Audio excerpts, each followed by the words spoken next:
story to tell you tonight.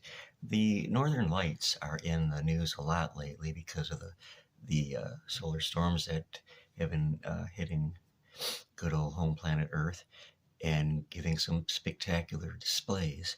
So I'd like to share with you a story that's cut from a book titled In Indian Tents, and it was published in 1897, and it is a collection of mythology of the Native American Indians.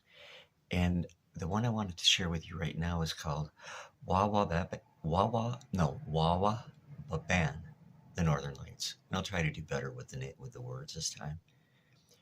There once lived an old chief called Masurutu, or the Morning Star, and he had an only son. So, unlike all the other boys of the tribe, as to distress the old chief, he would not stay with the others or play with them, but taking his bow and arrows, would leave home, going towards the north, and stay away many days at a time. When he came home, his relations would ask him where he had been, but he made no answer. At last, the old chief said to his wife, "The boy must be watched. I'll follow him." So the Morning Star kept in the boy's trail and traveled for a long time. Suddenly his eyes closed and he could not hear. He had a strange sensation and then knew nothing until his eyes opened in an unknown and brightly lighted land. There were neither sun, moon, nor stars, but the land was illuminated by a singular light, and he saw human beings very unlike his own people, and they gathered about him and tried to talk with him. But he could not understand their language. He knew not where to go nor what to do. He was well treated by this marvelous tribe of Indians. He watched their games and was attracted by a wonderful game of ball, which seemed to change the light to all the colors of the rainbow. Oh, that would have been beautiful.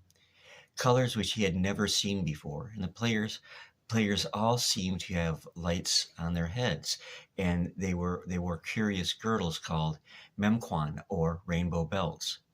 After a few days, an old man came to him and spoke to him in his own tongue, asking if he knew where he was, and he answered, "No, I don't." And the old man said, "You are in the land of the Northern Lights. I came here many years ago. I was the only one here from the lower country, as we call it. But now there is a boy who visits us every few days."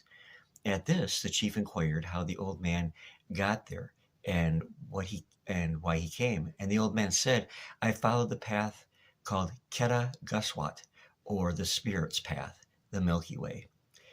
"This must be a simple path." "That must be the same path I took," said the chief. "Did you have a strange feeling as if you had lost all knowledge while you traveled?" "Yes," said the old man. "I could not see nor could I hear." "Then you did come by the same path. Can you tell me how I may return home again?" And the old man said, "The chief of the Northern Lights will send you home, friend." "Well, can you tell me where or when I may see my son? The boy who visits you is mine." And the old man said, "You will see him playing ball if you watch." Morning Star was very glad to hear this, and a few moments later a man went around to the wigwams telling all to go and have a great game of ball. The old chief went with the rest, and when the game began, he saw many of the most beautiful colors on the playground. And the old man asked him if he saw his son among the players, and he said that he did. "The one with the brightest light on his head is my son," he said.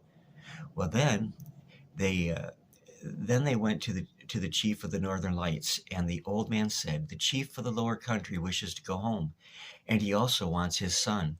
And the chief asked him to stay a few days longer, but he longed to go home. So the chief of the Northern Lights called together his tribe to take leave of Masurtu and of his son, and ordered two great birds to carry them home. And as they traveled over the Milky Way, Morning Star had the same strange sensation that he had had before.